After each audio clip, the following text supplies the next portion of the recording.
লোহিত সাগরের হাঙরদের থেকেও ভয়ানক হয়ে উঠছে হুথি দস্যুরা। তারা জাহাজে হামলা চালাচ্ছে, ফলে রফতানির জাহাজ উপথে আর যাচ্ছে না। প্রভাব পড়ছে বাসমতি চাল রফতানিতে। রফতানির জন্য জাহাজ পথ বদলানো হয়েছে, দামেও বদল আনা হয়েছে। তারপরও ভারতের বহির্বাণিজ্যের বড় পয়েন্টগুলিতে চাহিদা মোটেই কমেনি।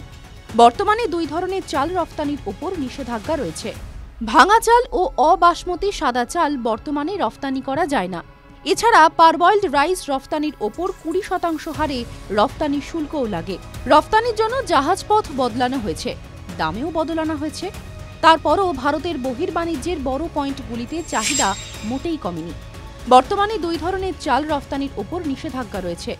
ভাঙা চাল ও অবাসমতি সাদা চাল বর্তমানে রফতানি করা যায় না। এছাড়া পারবয়েলড রাইস রফতানির ওপর 20% হারে রফতানি শুল্ক লাগে। সেক্ষেত্রে অভিষেক দেব জানাচ্ছেন, সামগ্রিকভাবে বাসমতি চালের রফতানি বেড়েছে। তার কথায় সম্প্রতি বাসমতি চাল রফতানির মূল্যের হিসেবে 19% বেড়েছে এবং রফতানির পরিমাণের দিক থেকে 11% বেড়েছে। তবে বাসমতি চাল নয় এমন চালগুলির রফতানির ক্ষেত্রে অন্যতম হল পারবয়েলড রাইস। লোহিত সাগরীয় অঞ্চলে ইয়েমেনের হুথি গোষ্ঠী হামলা চালাচ্ছে বিভিন্ন বাণিজ্যিক জাহাজের ওপর। তাদের বক্তব্য, প্যালেস্টাইনপন্থী হামাস গোষ্ঠীর সঙ্গে সংহতি রেখে ইসরায়েলের সঙ্গে জড়িত জাহাজের ওপর তারা হামলা চালাচ্ছে।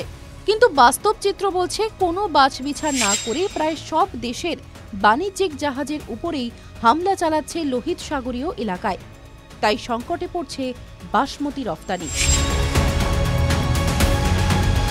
TV9 Bangla digital.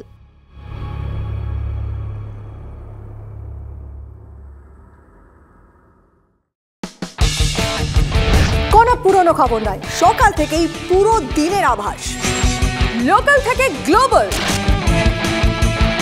ঘটনাস্থল থেকেই রিপোর্টারের মুখে শুনে নিন আসল ঘটনা। দিন শুরু করুন TV9 বাংলার সঙ্গে। সকালে প্রথম ব্রেকিং অ্যাট 7, সকাল 7টায়, সকাল 8টায় দেখুন 8 reporter 8 exclusive. News express at 9 দেখুন সকাল 9টায়। 10 খবর 10 রিপোর্টার অন দ্য স্পট সকাল 10টায়।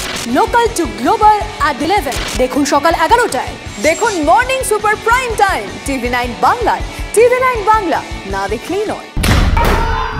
খবরের শুরু থেকে শেষ কথা, দিনভর যা যা ব্রেকিং এক নজরে দেখে নিন। একের পর এক খবর, জেলা থেকে শহর, দেশ থেকে বিদেশ, না দেখলেই মিস। খবরের ধামাকা মানে 4:40 প্রতিদিন বিকেল 4টে TV9 বাংলায়। TV9 বাংলা, না দেখলেই নয়।